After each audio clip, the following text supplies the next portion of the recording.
prepare o seu coração. Deus tem uma palavra para você. Com Rodrigo Farias, no canal Discípulos Anônimos. Amém. Fizemos a leitura bíblica em classe. O tema da nossa lição é a igreja que nasceu no Pentecostes. Antes de iniciarmos aqui, só queria que os irmãos que tivessem Bíblia, deixem a Bíblia aberta em Atos 1 e 2, né? Para poder acompanhar. Que eu gosto bastante de usar o contexto bíblico, não só o comentário, para a gente poder facilitar a leitura. Aqui na introdução nós já temos uma referência. Eu vou até fazer uma pergunta para os irmãos, para a gente poder respondermos juntos. Aqui fala que a igreja nasceu no dia de Pentecostes. Eu queria fazer uma pergunta para os irmãos. A igreja nasceu no dia de Pentecostes ou antes?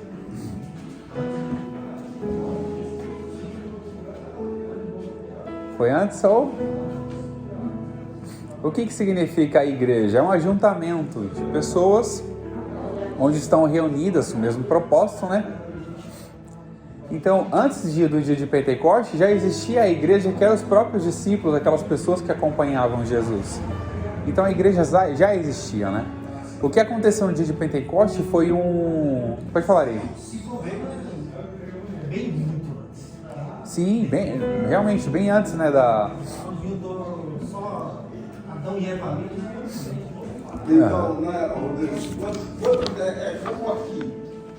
Quando nós reunimos, nós estamos reunindo para ouvir o que vai acontecer assim. Aqueles homens, eles reuniram ali, que estavam todos de uma só fé, né? E todos foram cheios. A igreja, quando está em movimento, as nossas reuniões, a igreja tem que estar fervorosa, né? Você dá lugar para o Espírito Santo chegar e pousar sobre ele. Sim. E o Espírito Santo naquele dia achou lugar, e todos que estavam ali, e pousaram, e foram todos cheios do Espírito Santo, e começaram a falar todos em línguas. Isso foi uma coisa peculiar, assim, um pensamento único, que hoje dificilmente tem. Dificilmente todo mundo está com o mesmo propósito. Isso é muito comum. Nós somos seres humanos diferentes. Nós somos pessoas diferentes. Então aqui a gente já tira uma conclusão clara de que a igreja nasceu bem antes do dia de Pentecostes. Foi só uma continuação. Nasceram outras pessoas no dia de Pentecostes. Outras pessoas que nasceram de novo no dia de Pentecostes. Mas não aquelas que estavam ali reunidas. Que aquelas foram cheias do Espírito Santo. Em Atos fala que tinha cerca de 120 pessoas. Deixa eu só ver o versículo aqui. Está em Atos 1, eu só não lembro qual que está. Eram quase 100, verso 15. Capítulo 1, verso 15. Naqueles dias, levantando-se Pedro no meio dos discípulos. Ora, a multidão, abre uma parênteses, né? Ora, a multidão junta era quase 120 pessoas. Essa era a quantidade de pessoas que estavam ali que receberam o poder, a virtude do Espírito, para fazer o quê? Para que a gente recebe a virtude do Espírito ou o poder?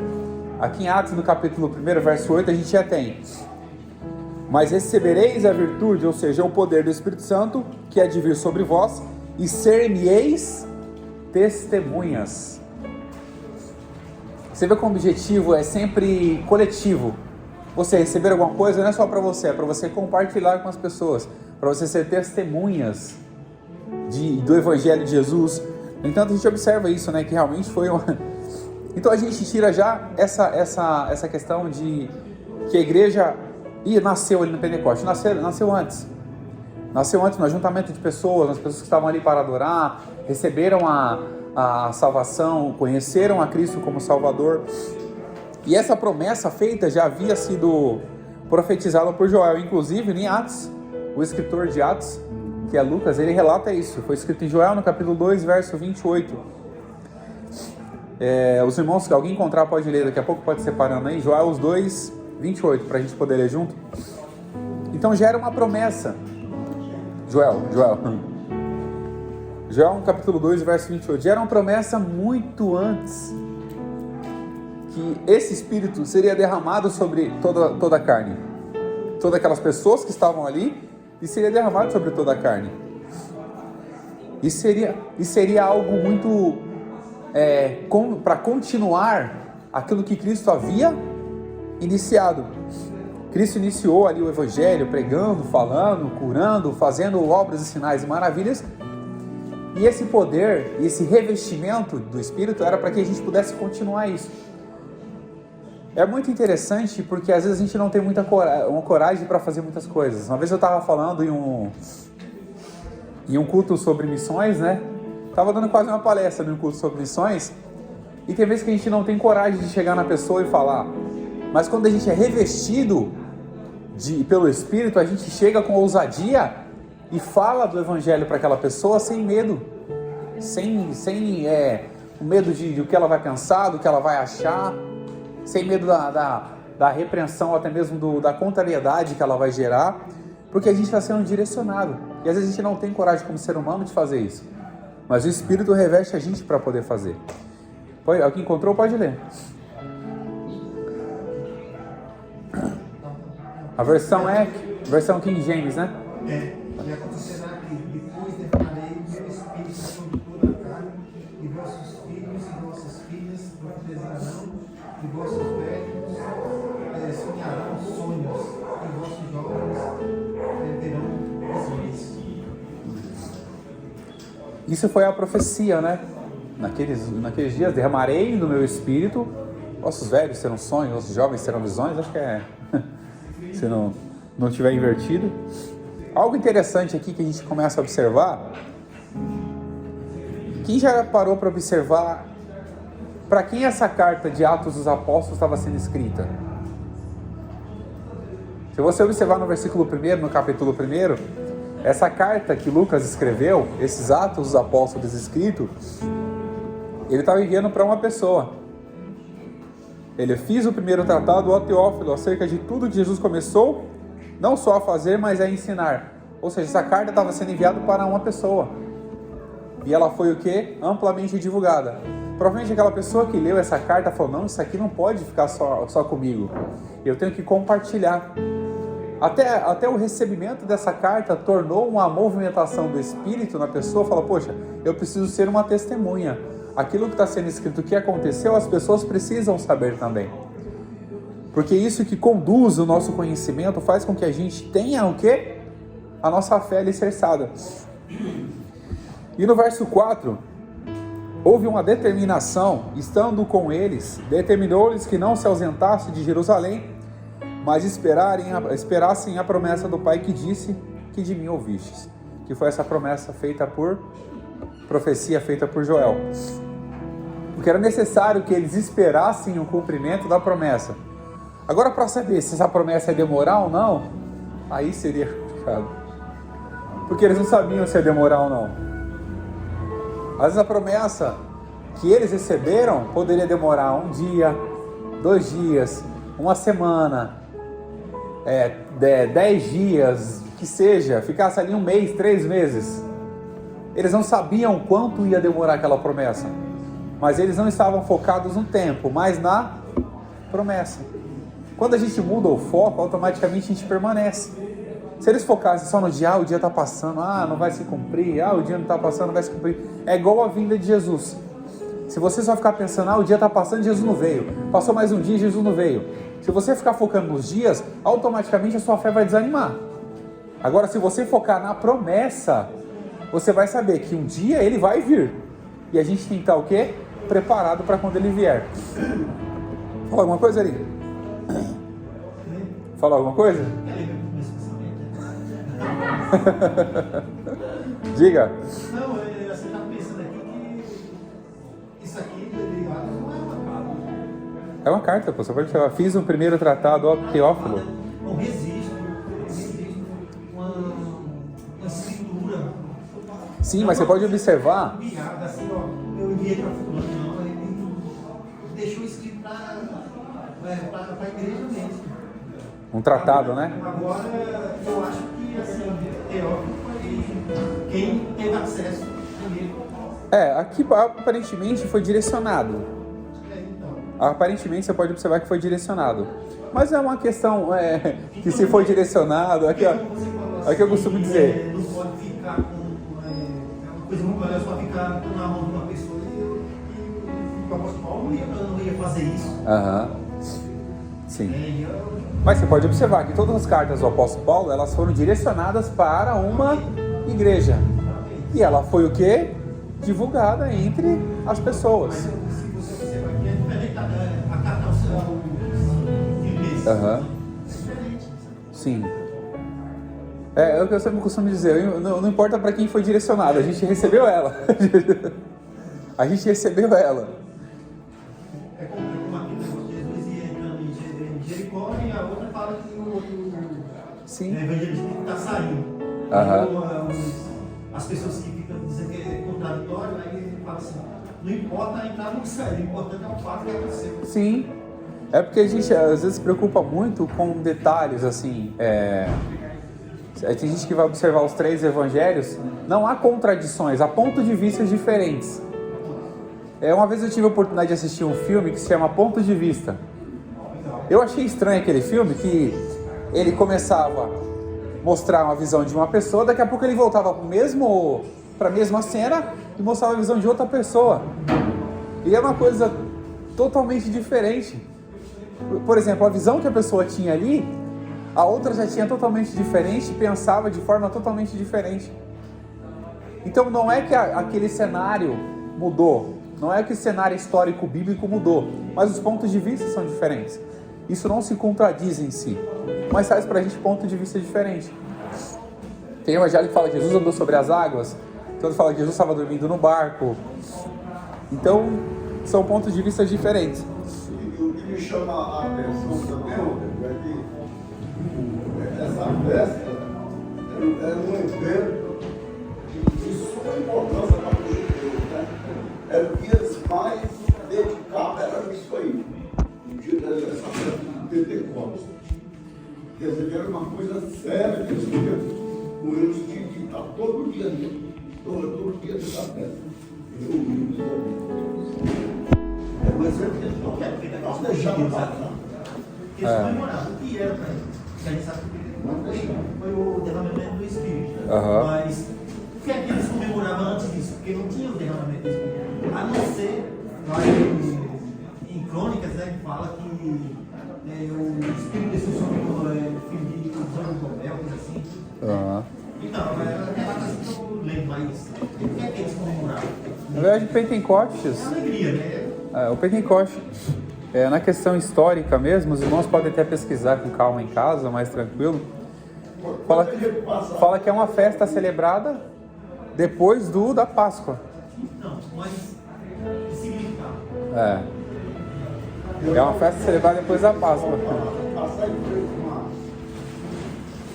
a uma igreja e está aquele barulho, está aquele palma, eu já vi o cara bem falar, então, o Pentecostes e Deus está naquele lugar. Que a Páscoa foi o dele, né?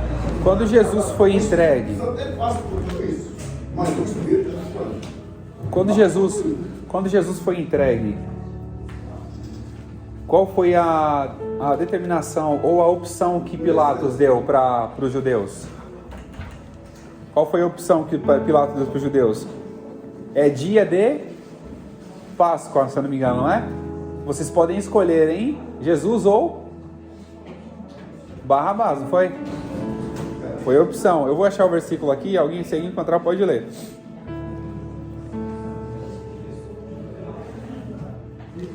Porque ele tinha dado essa opção para aqueles que estavam ali, para que escolhessem, né?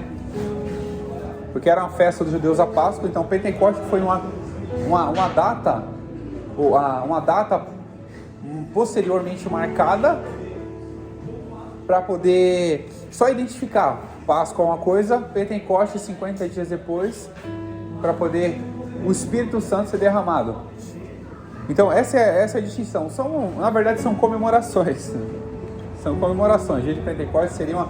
E esse dia de Pentecostes, essa comemoração, foi uma das maiores comemorações, porque não foi uma comemoração carnal, mas foi uma comemoração que levantou o espírito de muitas pessoas.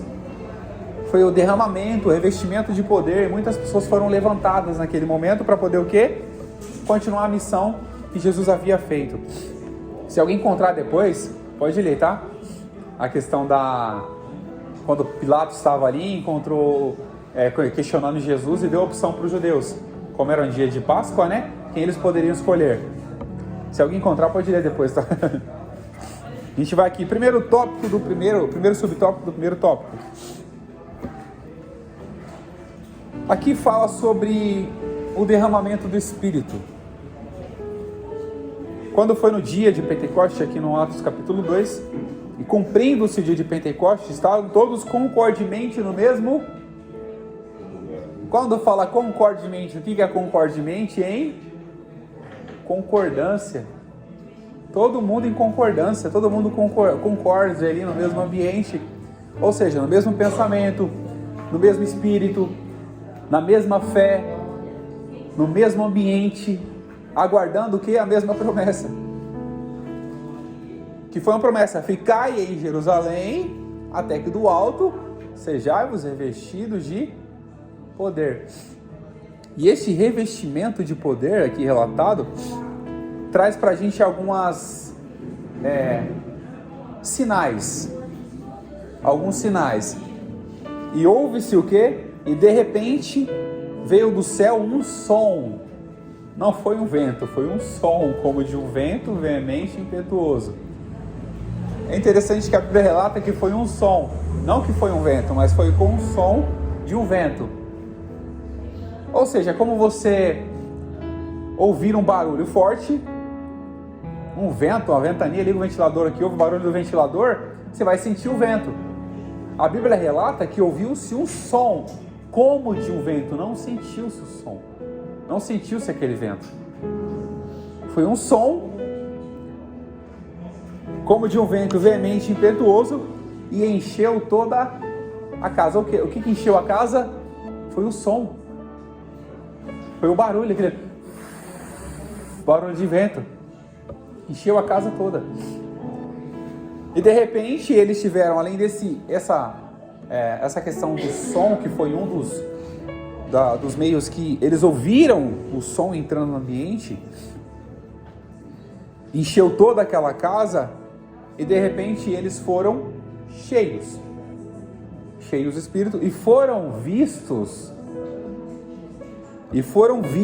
línguas repartidas como que de fogo. Aqui quando ele fala que foram vistas línguas repartidas como que de fogo, pode ser no sentido literal mesmo, que foi visto algo como fogo, além de ouvir o som, foi visto algo como fogo, que a gente tem que ter muita cautela, porque a Bíblia pode trazer tanto figuras de linguagem, metáforas, hipérboles, que são aquelas questões mais exageradas, né? Exageradas no sentido não de estar fora do contexto, tá? Então a gente tem que tomar muito cuidado. E ela traz questões literais mesmo. Ela pode trazer questões literais. E quando fala que foram vistas línguas repartidas como de fogo, eles apresentam isso como um sinal. O som e as línguas repartidas como que de fogo.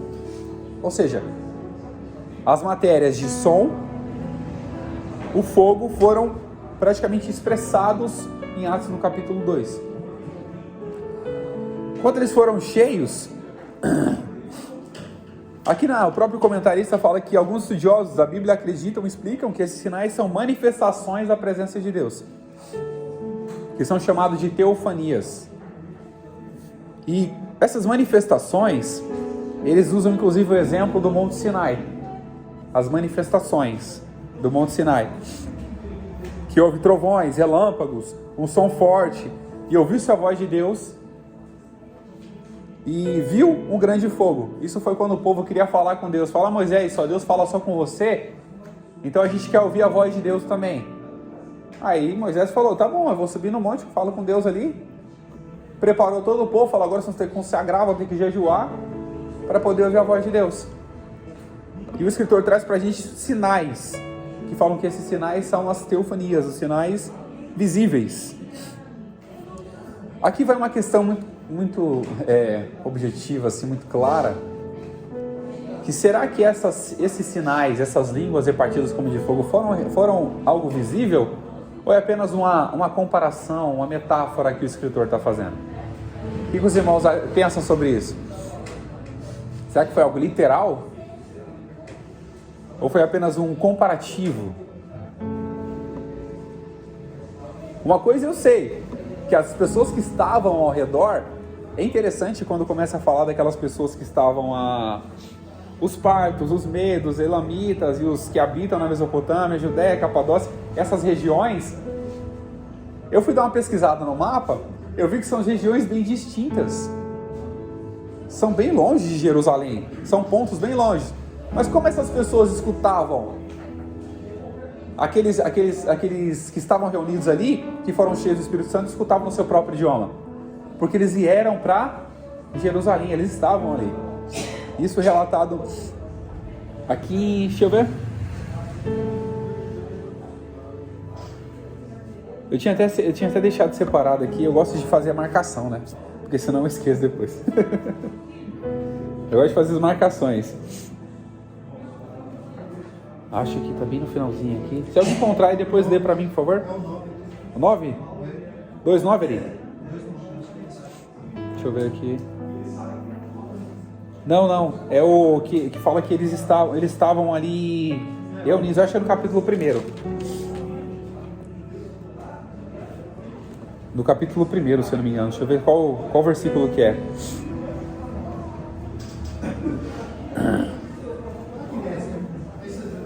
Essa região está aqui por 9, 10? Não, sim, as regiões sim, mas as pessoas não estavam nas regiões. Elas estavam em Jerusalém, mas elas não faziam parte daqueles 120 que estavam ali. Eles estavam só por fora ali, ou estavam na festa, ou estavam em alguma coisa que eles estavam participando. E tinha muita gente, tinha bastante gente ali. Eu vou encontrar esse versículo aqui, daqui a pouco eu leio. Deixa eu só encontrar, daqui a pouco eu leio. Aqui nós sabemos que eles estavam ali esperando a promessa. Mas eles falam aí, ó. Não, mas tem um versículo que fala literalmente que essas pessoas que estavam, que eram de outras áreas, de outras regiões, estavam justamente em Jerusalém. Mas depois eu encontro, depois eu leio aqui. Deixa eu lembrar deles. Então, esses eventos aqui que o escritor nos relata, ele trata como teofanias. Então, eu vou refazer a pergunta para a gente não poder se confundir muito. Você acha que foram elementos visíveis? Ou a Bíblia está falando apenas de uma comparação? Quando fala que foram vistas línguas repartidas como que de fogo? Literal? Pelo que eu entendo, pelo que eu vejo aqui na questão da própria escrita, eu acredito que seja realmente literal. Foram vistos, o som foi ouvido. O som como de um vento. E as línguas repartidas, ou seja, como de fogo, alguma coisa que veio assim, como se fossem separações, cada pessoa recebendo um idioma diferente, uma língua diferente ali. Podia ser algo que estava descendo ali. O vento, a gente sabe que o som já tomou o ambiente. E deve ter visto por outras pessoas alguma coisa visível descendo sobre aquele ambiente ali que as pessoas estavam. Pode ser literalmente uma questão visível. Eu acredito também dessa forma. Tá? Eu acredito que seja uma questão mais visível. Porque senão a Bíblia não falava que foram vistas. Ou seja, foram contempladas pelos olhos humanos. Então, quando o Espírito desce sobre Jesus ali, desce com forma de pombo, né? De uma pomba lá. Então, foi uma coisa visível para as pessoas poderem entender. Por que falar uma coisa invisível que as pessoas não conseguem entender? Sim. Eu acho. Foram vistos por todos ali. Todos que estavam lá. Foram vistos para ser difícil. Como é que a pessoa vê uma coisa que Desde que estava ligado só naquilo ali. Então, o que viu todos. eu achei que eu vi, né? Isso aí é tudo bem, vai avisar. Então a gente acredita que seja realmente questões visíveis, né? Porque a Bíblia não ia simplesmente criar isso e colocar aqui para a gente poder se confundir, né? Aqui o escritor no subtópico 2, primeiro tópico, ele fala sobre um evento paralelo. e faz esse comparativo, né, do evento paralelo com a descida do Espírito Santo, os sinais apresentados e a questão no Monte Sinai, né? E trata realmente desses detalhes. Inclusive ele cita a questão do Pentecostes. Uma experiência do Espírito lá no Sinai foi uma experiência com a letra da lei, escrita nas tábuas. Ou seja, nós vivemos naquela época a experiência de Moisés foi o quê? Foi a experiência de receber as tábuas da lei e trazer, levar para o povo. Essa foi a experiência. Ver todos aqueles sinais que o povo viu, todos aqueles sinais que Moisés viu também, e levou ali a questão da lei. Mas esses sinais apresentados em Pentecoste foi o quê? A continuação da graça, a continuação da misericórdia e do favor de Jesus sobre as nossas vidas, para que a gente pudesse continuar firmes, com os corações contentes, alegres.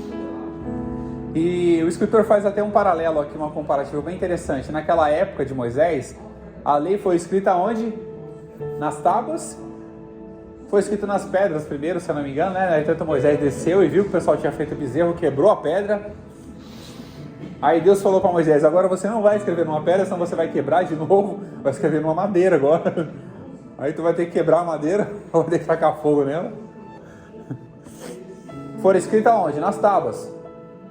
Hoje, o que nós temos com a presença do Espírito foi escrito onde? Nos nossos corações. Que foi o quê? A salvação, o reconhecimento da graça, o poder do Espírito, os dons espirituais. E eu falo para todas as pessoas, é importante você ter dom? É importante você ser cheio do Espírito Santo? Com certeza é importante. Mas você não pode esquecer que para ser salvo você precisa de quem? Da graça de Jesus. Você pode ter dom? Pode. No entanto, eu sempre costumo citar que quando as pessoas chegarem naquele dia: Senhor, em teu nome eu profetizei, em teu nome eu expulsei demônio, em teu nome eu falei, fiz sinais e maravilhas, em teu nome eu fiz outras coisas. Que Jesus vai falar: apartai-vos de mim que eu não vos conheço. Porque nós sabemos que os dons e vocações são sem arrependimento. Mas para ser salvo nós precisamos de arrependimento. Nós precisamos nos arrepender, reconhecer todos os dias, carregar cada dia a nossa cruz, reconhecer as nossas falhas, os nossos erros, todos os momentos, porque nós somos seres humanos. E a Bíblia fala que aquele que diz que não tem pecado, já pecou. O fato de falar que a gente não tem pecado, a gente já pecou. Então é esse comparativo que faz que hoje nós temos escrito isso nos nossos corações. Porque quem é que pode apagar o que está escrito por dentro? Só nós mesmos. Você pode querer apagar tudo isso, você pode esquecer tudo isso, tentar esquecer tudo isso que foi feito. Tentar esquecer que Jesus é o nosso Salvador, tentar esquecer que Ele é o único caminho, tentar esquecer que Ele é a vida, tentar esquecer que Ele é a verdade. Você pode tentar esquecer, mas Ele vai continuar sendo. A única diferença é que você vai apagar esse seu coração, você vai abandonar isso. Que a gente jamais possamos deixar que isso seja apagado do nosso coração e da nossa mente. As obras maravilhosas que Deus fez e a presença do Espírito e o poder do Espírito sobre as nossas vidas para a gente continuar firme, sempre abundante naquilo que nós precisamos fazer. E aqui a gente poder continuar a ganhar tempo. Alguém tem alguma pergunta? Quer falar alguma coisa? Alguém achou o versículo que eu falei? Não, né? Eu vou achar ele. Em nome de Jesus eu vou achar ele. Ele vai falar aquela parte lá, que ele manda escolher, né? Aí já fala o seguinte, eu vou achar ele. Eu vou achar também.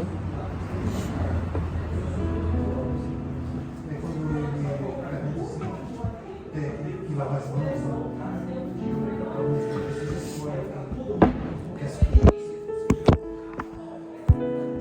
Então, na continuação aqui, nós vamos falar sobre a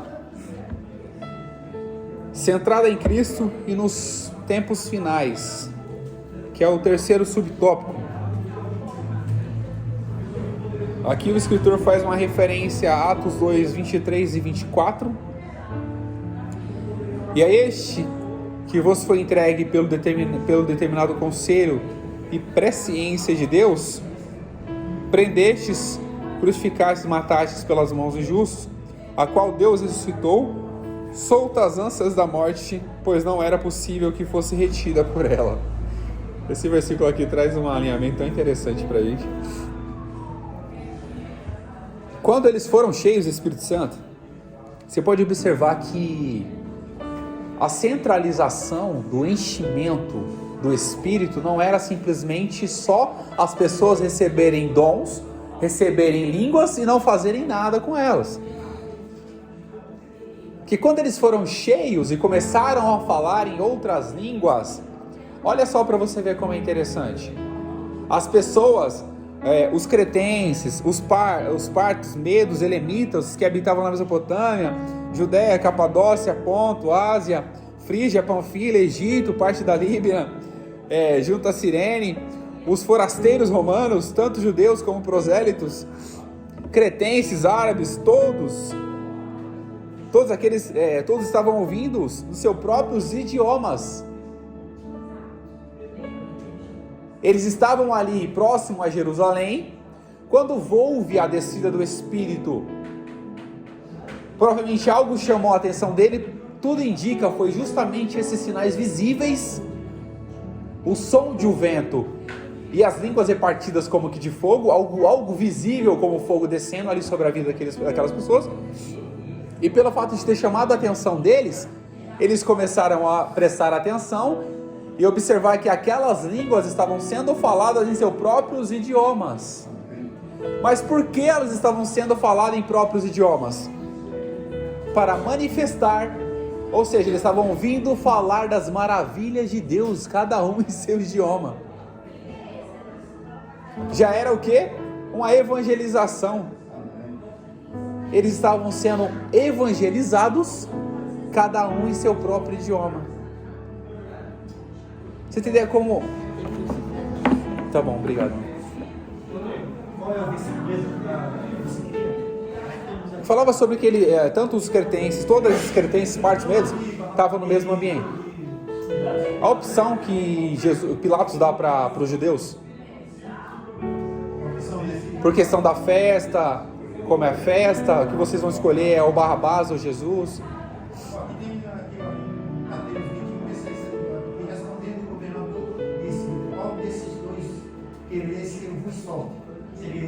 Um pouquinho antes, acho que fala sobre a festa.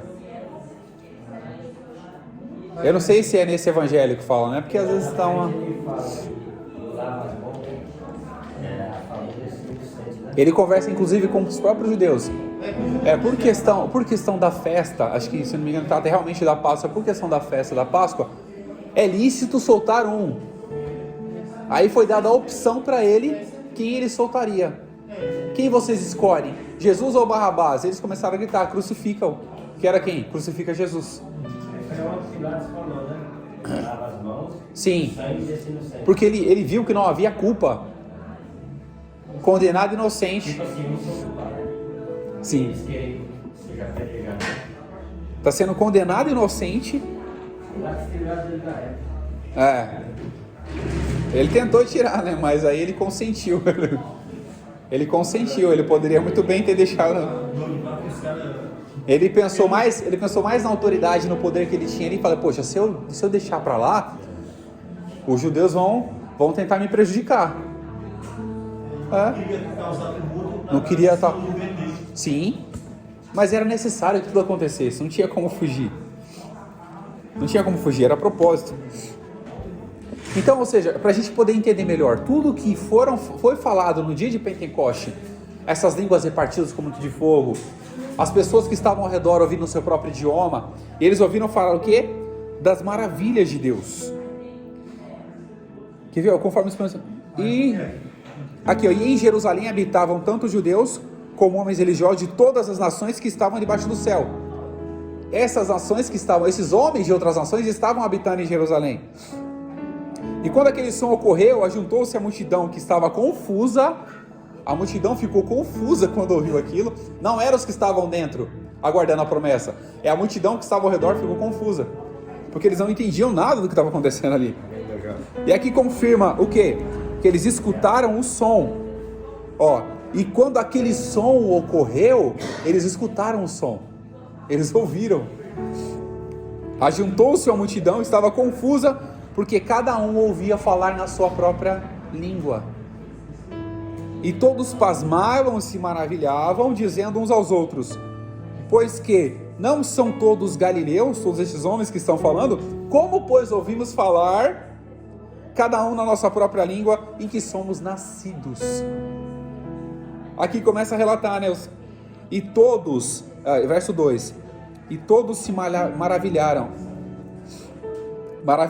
estavam suspensos, dizendo aos outros: o que quer dizer isso? Mas no meio sempre vai ter um que vai zombar, né?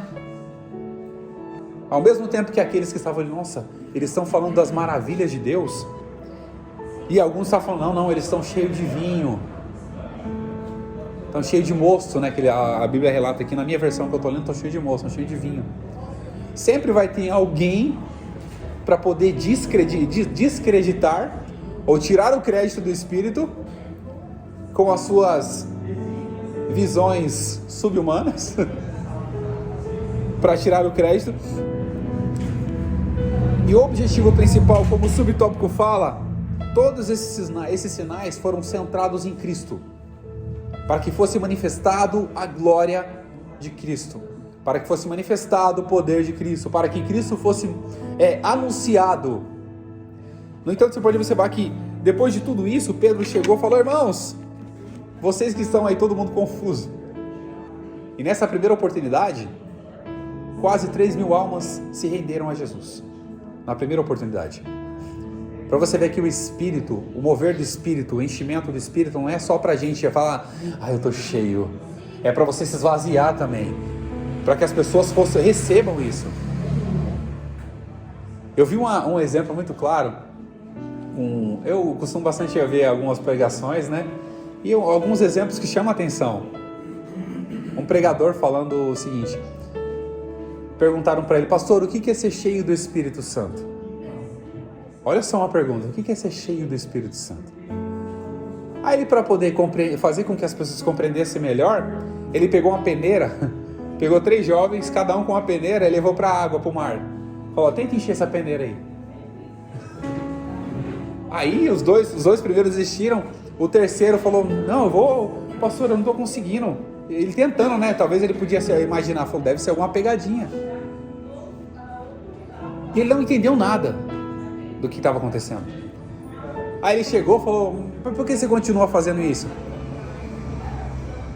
Ele falou, estou tentando fazer o que o senhor pediu.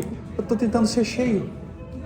Aí ele falou, faz o seguinte, joga a peneira na água. Coloca a peneira dentro da água. Isso é ser cheio do Espírito Santo. É você mergulhar nele, não ele mergulhar em você. É você se aprofundar no Espírito, não o Espírito se aprofundar em você. Porque a gente acha, eu preciso receber, mas eu não quero me entregar. Você precisa mergulhar. É mergulhar. Essa promessa foi feita não é para pessoas qualquer. Foi para pessoas comuns como nós. Mas não era alguém que estava ali esperando a promessa, mas estava mergulhado na promessa. Eu estou aqui aguardando a promessa, eu estou mergulhado, eu vou mergulhar nesse Espírito. Eu quero me aprofundar nele. E tudo isso é para a gente continuar sendo testemunha, pregando o Evangelho, falando com autoridade, com ousadia, para que o nome de Jesus continue sendo glorificado. Segundo tópico, o propósito do Pentecoste bíblico. Aqui eu achei bem interessante essa questão, quando eu falo para promover a verdadeira adoração, e o outro vai falar o poder para testemunhar.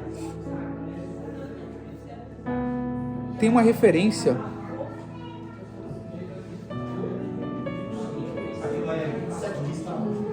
27:15. Mateus 27:15. Pode ler aí pra gente? Pode ler, Derá? Na versão que você está.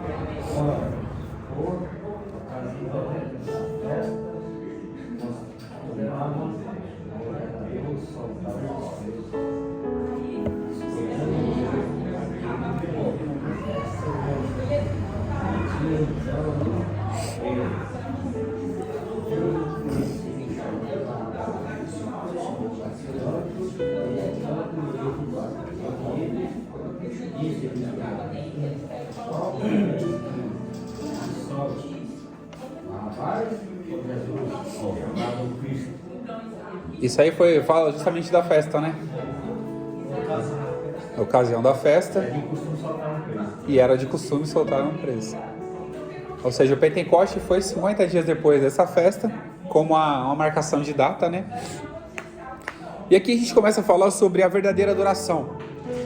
Era justamente um dos versículos que eu estava procurando aqui, mas a gente faz uma leitura, eu estudei, eu fiz a leitura, e a gente vai, se você não marcar, você não vai lembrar, você tem que marcar.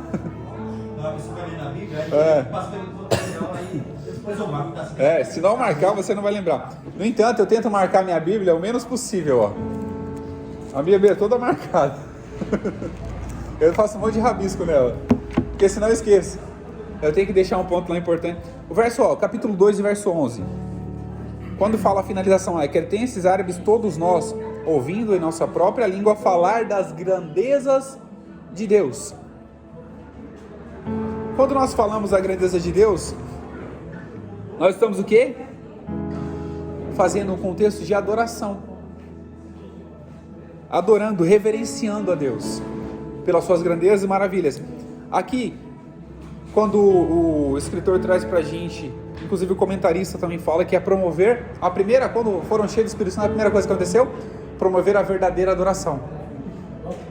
Eles falam sobre promover a verdadeira adoração, que é o quê? Uma adoração, um reconhecimento, uma observação mais profunda das grandezas de Deus, da glória de Deus. Aqui fala que eles anunciavam, começaram a falar das grandezas de Deus, mas não fala quais grandezas eles começaram a falar, mas fala que eles falavam das grandezas de Deus. Então aqui a gente tem o quê? Um caminho direcionado para a verdadeira adoração. Que quando o Espírito enche a nossa vida, reveste-nos, é para quê? Para que nós possamos reconhecer quem é Deus e dar a verdadeira adoração a Ele. Não é só para a gente mostrar para as pessoas, nossa, eu estou cheio do Espírito Santo, eu falo em diversas línguas, eu curo, eu faço sinais e maravilhas pelo Espírito. Não é para isso. É para a gente saber reconhecer quem é verdadeiramente Deus e a verdadeira adoração que nós precisamos fazer. Entender que o poder do Espírito não está limitado à minha vontade, mas é a vontade dele. Tudo que ele fizer é porque ele quer fazer. Não é porque eu quero, porque eu vim todo elegante hoje, que é o que eu quero fazer. Não, é porque ele quer fazer. Então nós vamos entender que a verdadeira adoração precisa estar dentro do nosso coração, reconhecer verdadeiramente quem é Deus. E a outra coisa que no subtópico 2 fala, que era o poder para testemunhar antes que chegar o dia glorioso do Senhor. Atos 2, capítulo 20. Que aqui é a narração da profecia de Joel, né? E o sol se converterá em trevas e a lua em sangue, antes de chegar o grande dia do Senhor. Pode, claro, né? Então, esse negócio dessas línguas aí, acho que podia até falar com vocês. Rodrigo Silva, né? Ele é adventista lá do sétimo dia. Uhum. Ele acredita nessas línguas, mas ele acredita nessas línguas nacionalidades, né? Sim. Como estava falando aí. E ele disse que até já aconteceu com ele, que Deus deu para ele falar com o pessoal do muçulmano. Um adventista do sétimo dia entrou nesse assunto comigo, aí eu perguntei para ele o seguinte, ele disse assim, aí tudo bem, que cada cá falava nas línguas deles e eles se entendiam. Mas na casa de Cornélio, eles eram tudo na mesma língua e eles falavam em línguas lá. Qual foi a outra língua que foi falada, outro idioma, que não foi eu que falei? Que fala lá em Corinto, né? Que é a língua estranha. Assim, literalmente aqui em Atos 2, fala como outros idiomas mesmo. E é isso mesmo. Fala como outros idiomas, literalmente fala como outros idiomas.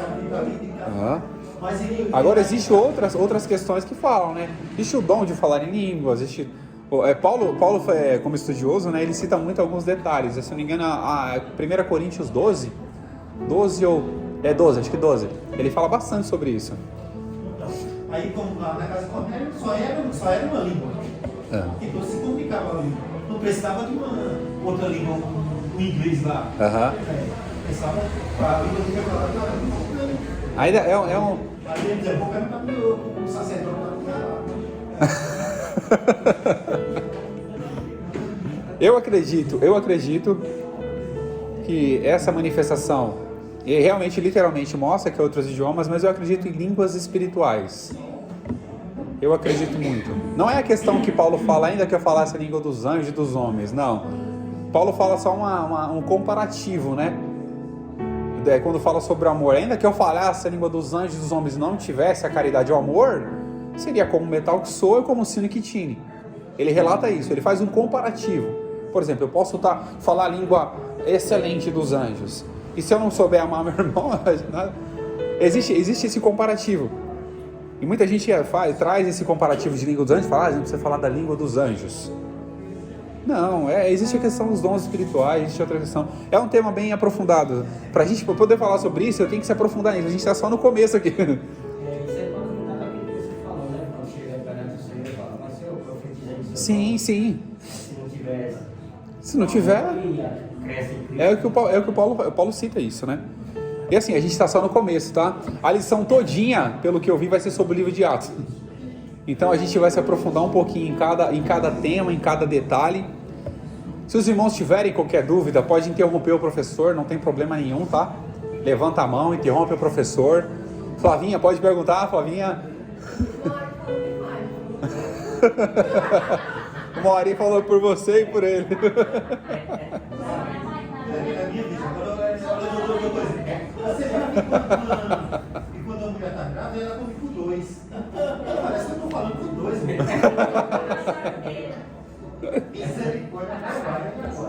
Agora o segundo subtópico aqui do segundo tópico fala o poder para testemunhar, ou seja, o revestimento, o poder que eles receberam para ser testemunhas, não só em Jerusalém, mas em Jerusalém, Judéia e até os confins da terra. Olha só, o revestimento de poder não é só uma matéria qualquer que apareceu aqui em Pentecoste, pronto, acabou. Não, ainda é atual. Nós precisamos cada dia, em cada momento, por exemplo, estamos desanimados, precisamos ser revestidos de poder para poder fazer. E a Bíblia fala que Pedro, a sombra dele, curava, né? Quando ele Sim. passava, olha o poder aí. E foi revestido. Poder E maravilhoso. foi revestido de poder. E nesse revestimento, nós podemos entender que nesse revestimento todinho, não foi só para ficar ali, foi para continuar. No entanto, Pedro chama os irmãos, no verso 14, ele fala: Pedro, porém, pondo-se de pé com os 11, levantou a sua voz e disse-lhes: homens judeus e todos os habitantes de Jerusalém, escutai as minhas palavras. Aí o negócio, aí começou a ficar, aí o chicote travou, no sentido literal, né? Quando ele falou para os irmãos ficarem em pé, mas ele não estava falando só dos 120 que estavam ali, não era só dos discípulos e 120. Aquelas pessoas que estavam ao redor, que ficaram espantadas, pasmas com o que estava acontecendo, ele levantou, se colocou de pé, falou: homens judeus, homens judeus e todos os habitantes de Jerusalém, ou seja, ele estava se referindo àqueles que estavam falando do verso 9 até o verso 11. Escutai as minhas palavras. Aí ele começou a falar. Quando ele começou a falar e relatou tudo o que tinha acontecido, que era uma promessa que havia sido feito há muitos anos atrás e estava se cumprindo, naquele primeiro discurso, quase 3.000 almas se renderam a Jesus. Naquele primeiro... é uma coisa tão incrível, porque o que Pedro tinha? Um revestimento de poder. Pedro teve coragem de falar que era discípulo de Jesus quando Jesus estava sendo levado? Ele não teve coragem. Ele negou 3 vezes. Ele não teve coragem. Mas quando ele foi revestido, ele se colocou de pé e pregou, e quase 3.000 almas. Ele não estava preocupado com homens, líderes religiosos, que tinha homens de todas as nações ali. Ele não estava preocupado, mas ele queria falar das grandezas de Deus. O que estava acontecendo ali não era um evento comum, era uma promessa de Deus para toda a igreja. Não era um evento qualquer. Era um evento para mostrar que aquelas pessoas podiam receber um renovo espiritual e ser testemunhas, tanto em Jerusalém como em toda a Judéia, até os confins da terra. Alguém tem alguma pergunta antes da gente finalizar aqui? Ah, eu esqueci de ler os sinopse, né? Na minha revista tem sinopse. É que eu não costumo acompanhar muita revista. Eu gosto de fazer a leitura do... Ó, o primeiro sinopse aqui que a gente tem, o Pentecostes, está na revista de professor. O Pentecostes bíblico é um evento de natureza divina, centrado em Cristo e nos tempos finais. A sinopse 2, o propósito do Pentecostes bíblico é promover a verdadeira adoração e capacitar os crentes para ser testemunhas, como eu falei, tanto em Jerusalém, Judeia, até os confins da terra. E agora a gente vai para o terceiro subtópico para a gente poder ganhar tempo e finalizar aqui, que fala sobre as características do Pentecostes bíblico, uma experiência específica. Para os irmãos, o que é batismo? O que é o batismo? O batismo é um selamento de alguma coisa. Batismo, selamento de alguma coisa. Por dentro da crença de Cristo. Você vê que os irmãos do PCC, Esse Ari, é viu? o batismo de alguma coisa. Fala na hora aí, tá sendo gravado, cuidado.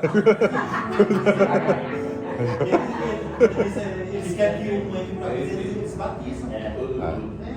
Por quê? Quando você vai selar alguma coisa, você está batizando. Tem essa questão do selo, né? O código dele para. É como se fosse uma identificação, né? Meu tio ele era mestre de capoeira, né? E qual era o batismo na capoeira? Você tinha que ferir ou deixar uma marca naquela pessoa que você ia batizar. E ele foi batizado, né, nessa capoeira, e o batismo dele levou uma calcanhazada bem no olho, ficou uma bola assim, roxa no olho. O batismo dele foi assinar a marca no olho. Eles ficam tantos dias, raspa a cabeça, toma sangue, a bexiga toda para se batizar. Sim. Então, esse batismo, por que eu perguntei sobre o batismo? Porque o batismo, eles tratam o dia de Pentecostes, a descida do Espírito Santo, como uma marca registrada do Espírito na vida do crente, que é o batismo com o Espírito Santo, no Espírito Santo, na verdade, né? Em Atos, no capítulo 1, versos 5 e 8, diz pra gente o seguinte: porque na verdade João batizou com água, mas vós sereis batizados com o Espírito Santo não muito depois desses dias.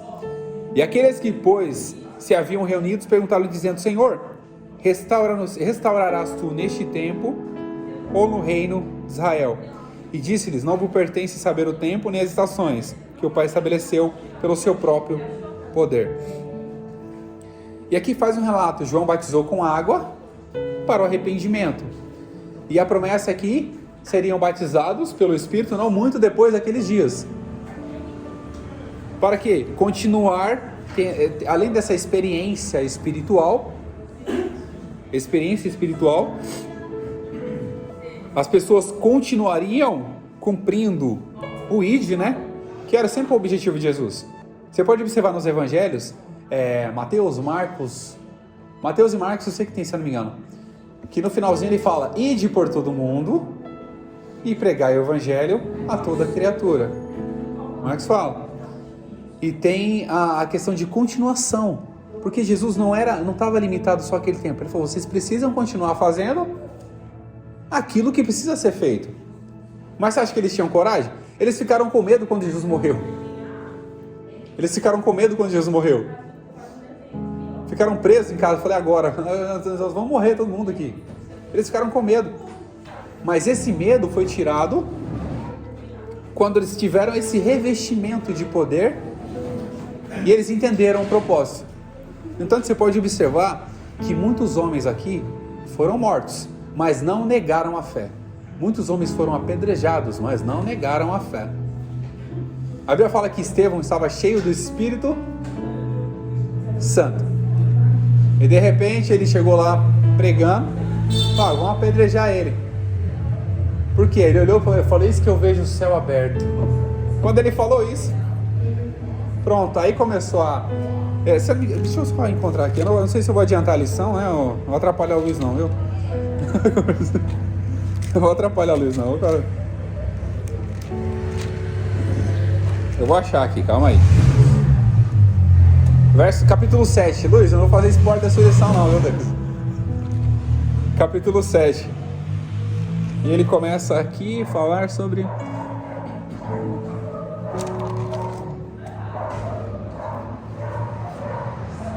a defesa de Estevão, né?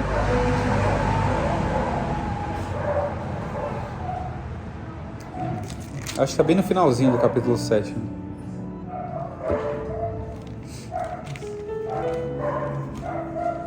Aqui no finalzinho, aqui já mostra, né, a morte de Estevão. E ouvindo eles isto, enfureceram seus corações e rangiram os dentes contra ele. Mas ele estava cheio do Espírito Santo. E ele fixou os olhos no céu e falou... fixando os olhos no céu, viu a glória de Deus. Jesus estava sentado à sua direita e disse: eis que eu vejo os céus abertos e o Filho do Homem que está em pé à mão direita de Deus.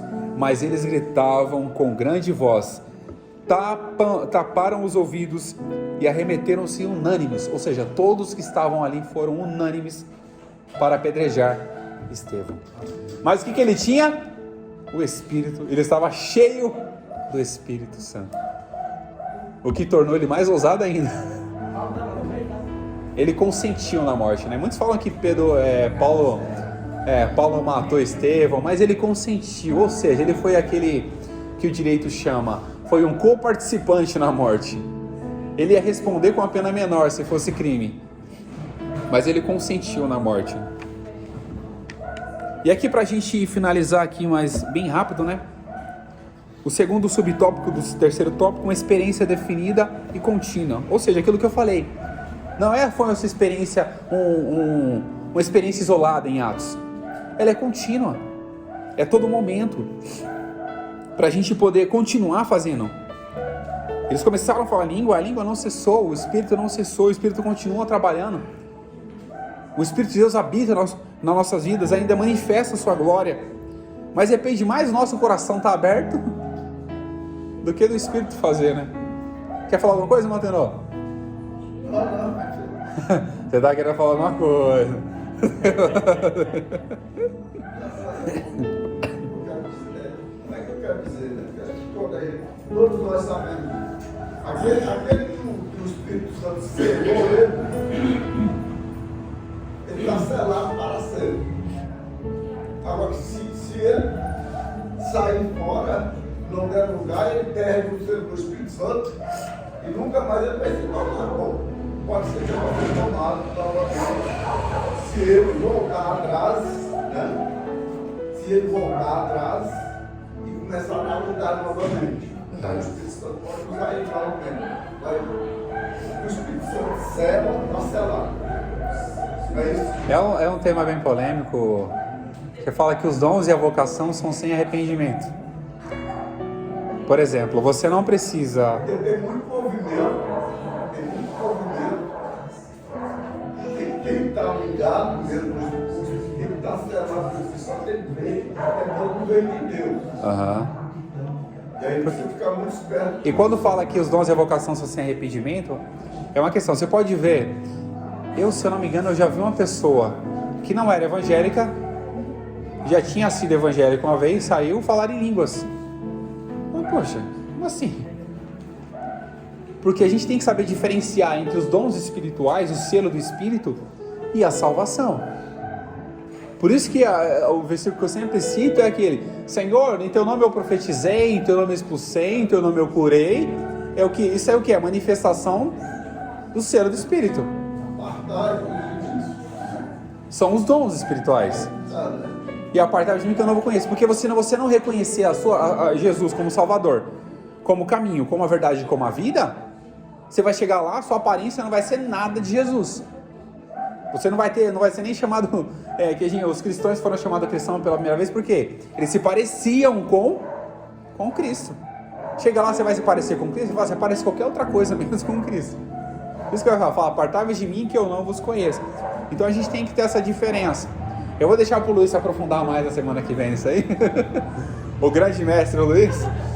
Porque ele é mais entendido nessa. E que assim, porque a gente começa a falar sobre um assunto sempre vai entrando um ou outro, né?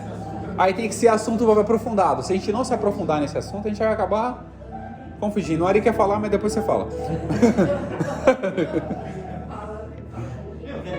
dizendo que a voz do Silas. Porque Silas que fala. É mesmo, o Silas tá quietinho hoje, né? O mestre Silas. E pra gente finalizar aqui, irmão. Parece ficar com Nazaré.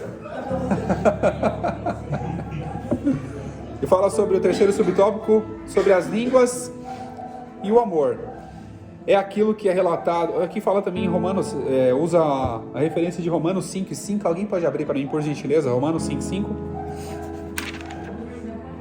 Eu queria que alguém abrisse 1 Coríntios 12. 12, se não me engano é 12.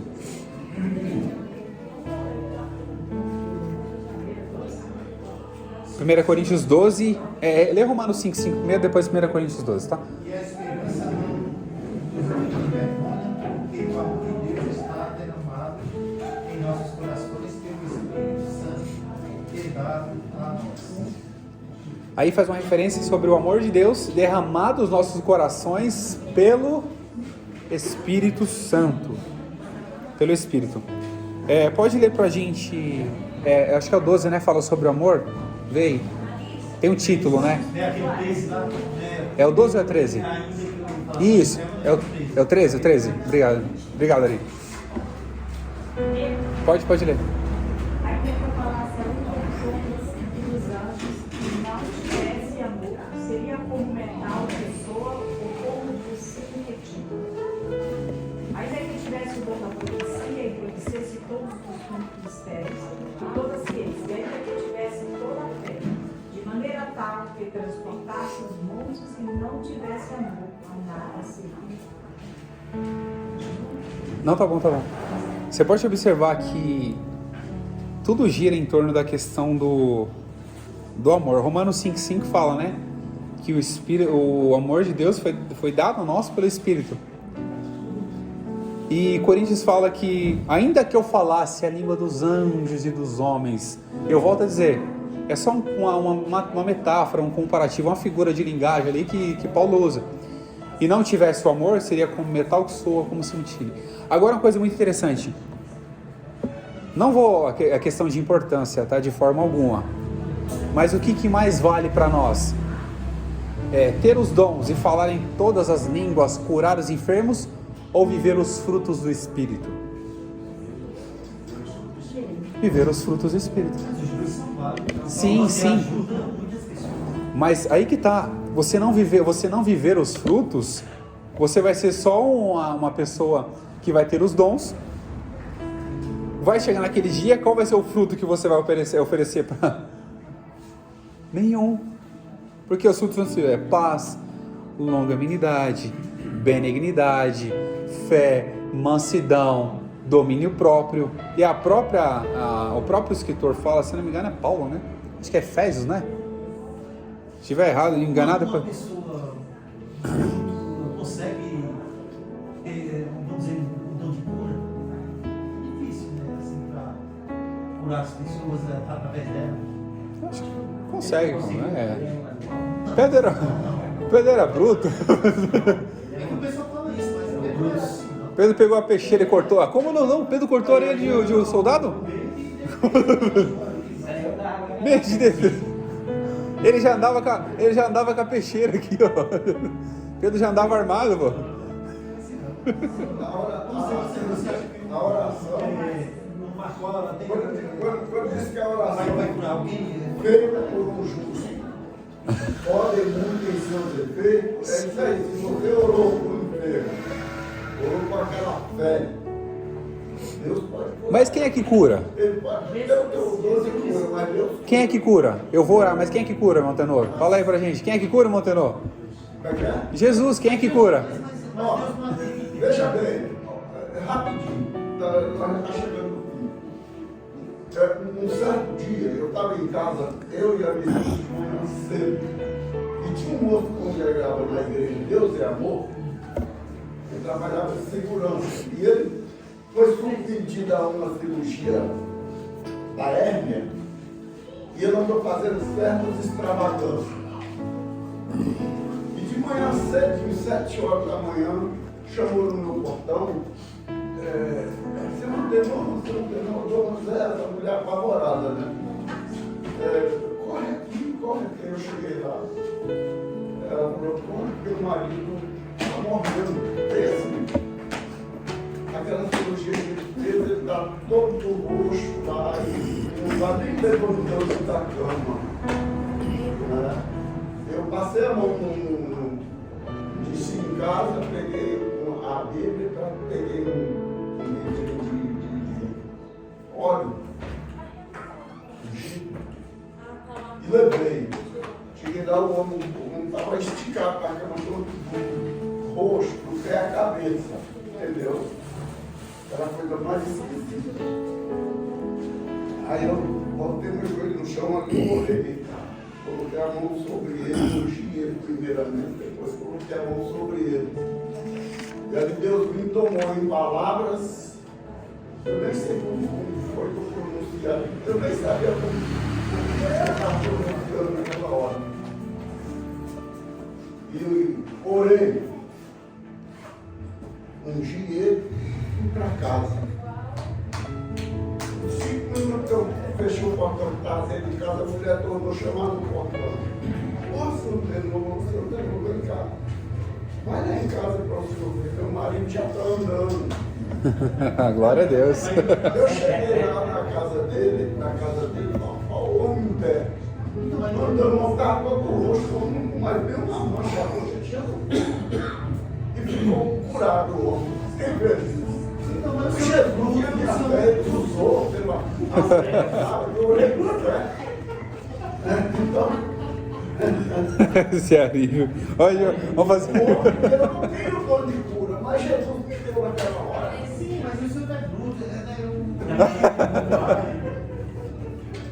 E quem é que cura? É Jesus. É Jesus que cura. Vai invocar com quem você tem intimidade. Até hoje, eu fico pensando como essa coisa acontece na vida. Só Deus. Só para fazer uma conclusão aqui bem rápida.